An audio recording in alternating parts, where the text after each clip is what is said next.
Hello YouTube, Simon here bringing you more Final Fantasy VIII Remastered once again, and this time we're going to be farming for energy crystals and moonstones, which are required for the ultimate weapons. They're required for pulse ammo, which is some fantastic ammo for those of you that are playing with Irvine, amongst other uses as well. So they are really good to get, and the reason we're doing this now is because this is actually by far the best place in the game to get both of those items. But this method only exists for quite a short period of time, so you need to be on disc 3, you need to have just unlocked the Ragnarok, but not really proceeded with the story, because once you get to disc 4, well, this method is then no longer available, unfortunately. And if you want energy crystals, for example, then it's back to farming ruby dragons, and they do have quite a low drop chance, which is kind of annoying. But here, it's like 100%, so you'll get loads.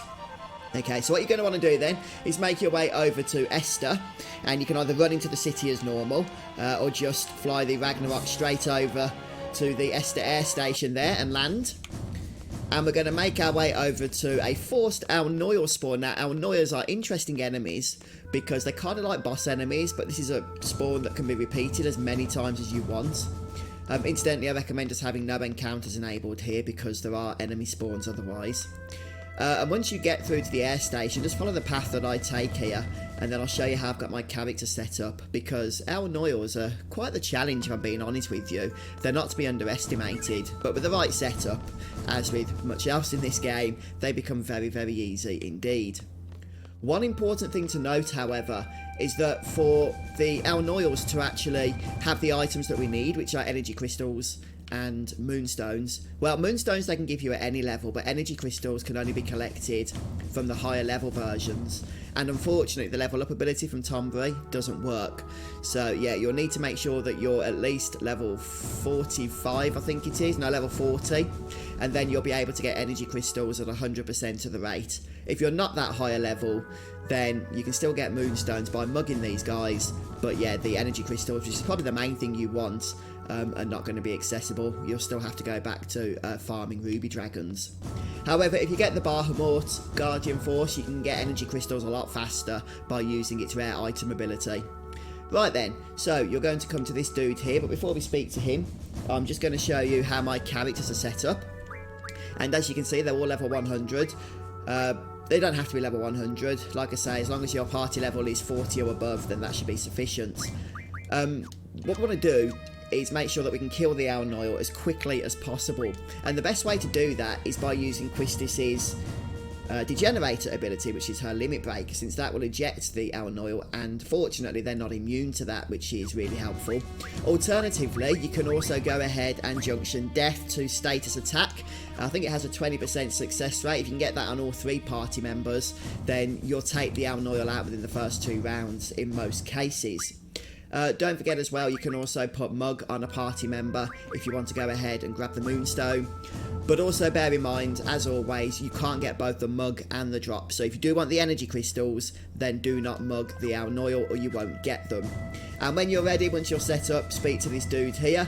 He gives this ominous laugh, perhaps revealing to us that not all is as it seems.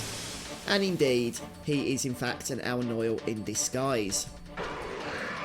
So, looks like we'll have to take care of this thing. And right now, I'm going to show you that you can get moonstones. There we go, we got 2 there. And let's see now if we can go ahead and kill this guy with status attack death. Or if not, we can use Quistis's limit plate, but I don't have her in the yellow. Well, work first time. Incidentally, if these are high level for you, then you can also bring in other party members, perhaps one at a time, so that you don't lower their levels too much, in order to gain experience with them if they've not yet leveled to 100. Now, you'll notice that the dude disappears here.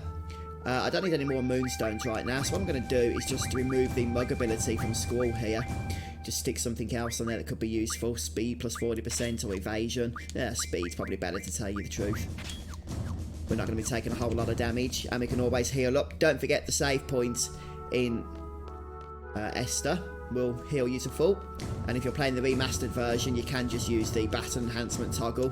That will just make this farm even faster. It's not needed by any stretch of the imagination, but it just speeds things up. And as you can see, by exiting and re-entering the area, then you can go ahead and respawn this guy as many times as you want. At high level, you can draw Pain, Double and Holy if you still need those magics as well, which is worth noting. I was going to show you once more the death trick, and then I'll show you the degenerator trick on the next Elnoyle. Let's speed things up a bit, shall we? There we go. And we got 3 energy crystals that time. Usually I think it drops 2, but occasionally it will drop more. It can actually drop up to 4, I believe, once it's at high level. And finally, let's go for the generator, just to show you that it works. There it goes.